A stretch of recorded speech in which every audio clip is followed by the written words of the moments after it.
Hello, welcome to the episode 3 of the series on Introduction to Programming.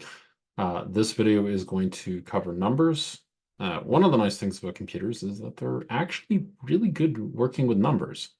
So we can kind of make use of this to make the computers do some math for us, and we can help it, well, it can help us accomplish what we want to do. So previously we talked about the variables and how you can make use of them to hold on to information. So combining that with numeric values means we can do some more useful operations on our variables and display them out. So when it comes to JavaScript, we can assign a numeric value to a variable. So we don't put those in the quotations like we do for text. We simply write out the number that we would like to have. One of the things that this allows us to do is do some basic math. So one of the things you can do when it comes to like this assignment here is I can say, oh, x is 0. And so again, if I run it, what I'm going to see is 0 shows up. I can even say x is 1. Run that, and of course 1 is what we have the document right to our screen here. I can do fancier things like 1 plus 2. And if I run that, it's going to say 3. Right, so you can do some basic mathematics when you do coding. Often you're not going to just do basic math with numbers like this. You're probably going to do something a little bit more complicated, like y equals x plus 1. And then again, if I go and run this, I'm going to tell it to spit out y. It's going to say 4. Right, so we can do basic addition. You stick a plus in between the two values, either a variable or a number. You can even do, you can do y plus x. And if you go and do this, actually, it's probably easier if I just spit out every value. Go and run that. We can see the 3 for the x, 4 for y, and 7 for the z. So you kind of see you can do a few things with this. You can take simple equations and spit them up to the screen. Now, again, that's simple. You have the basic addition operators. If I do subtraction, it is just going to be a dash to do subtraction. And if I go and run this, you can see -1, -2, and -1 again. All right, so we can do some basic math operations here. And we can even do other operations, like I can do a multiply. So if I go and run this, we can see that x evaluates to 2, y evaluates to 2 as well, because it's 2 times 1. And we can see that the z is 4 because it's 2 times 2. All right, so you can do addition, subtraction, multiplication, and of course the other one that we can do is division. So if I do some division, and then we go and run this, we can see that we have 0.5 for x, 0.5 for y, and 1 for z. And so these are the basics of our operations.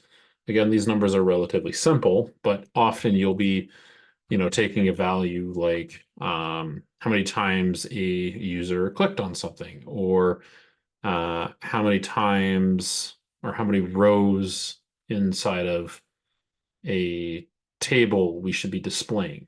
Or you'll use the various numeric values like, well, how many users are in our system? Right? And you'll take those and you might perform a few math operations with them depending on what you want to do, how you want to show them. But again, the basic operators, you have your addition. Oops. You have addition, subtraction. We have multiplication, and we have our division operators. Let's make this a little bit more exciting. Right, so if we run these, oh, I have to actually put up that last value there. And we run them, and of course we have 1 plus 2 is 3, 3 minus 1 is 2, 2 multiplied by 3 is 6, and 6 divided by 3 is 2. Right? So computers are very good at doing the math. They will give you a pretty much correct answer in almost all cases. There are a few times where they might not know what to display or what to indicate. But again, I'm not going to cover that here. I'll cover that in more advanced topics. So these are the basic operators. There are also operators that we can use instead of just simply saying, hey, take this here and assign it to X. So for example, one of the things I can do is I can simply say, var y is 3. And if I don't say the word y, I'm saying to reassign. So I'd like y to become minus equals 1. What the heck did I just type? This is a shorthand for y equals y minus 1.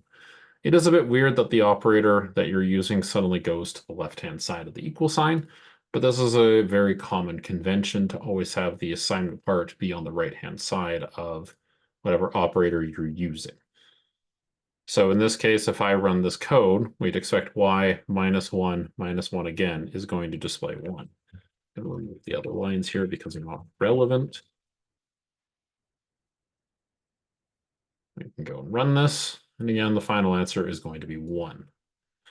If we do this again, the number will become 0 because every time it performs the operation, it's going to reassign it back to y. So then as we do this, these are both equivalent. And this is just a shorthand notation. We can also do it with the plus operators. So if I simply add 1 to each of these, you go 3 to 4, 4 to 5, 5 to 6. Run that, and it outputs 6. You can do it with the multiplication operator as well.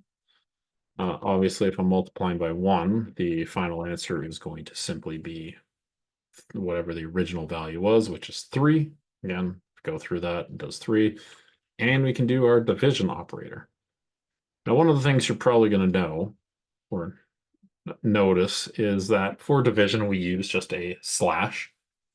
And for multiplication, we use the star. And the reason why is because they're accessible on a standard US keyboard, and therefore, instead of trying to use the X to indicate multiplication or the division symbol, which I don't know the shortcut to display it, so I'm not going to, we use the slash and the star to indicate division and multiplication. So that's kind of the basics of how numbers work and the assignment operator variants of them, as well as how to do assignment to the same variable multiple times. Hopefully you found this to be useful. As we continue to get deeper into more of the concepts, we'll start to show how you can make use of these values to do various tasks. So have a good day.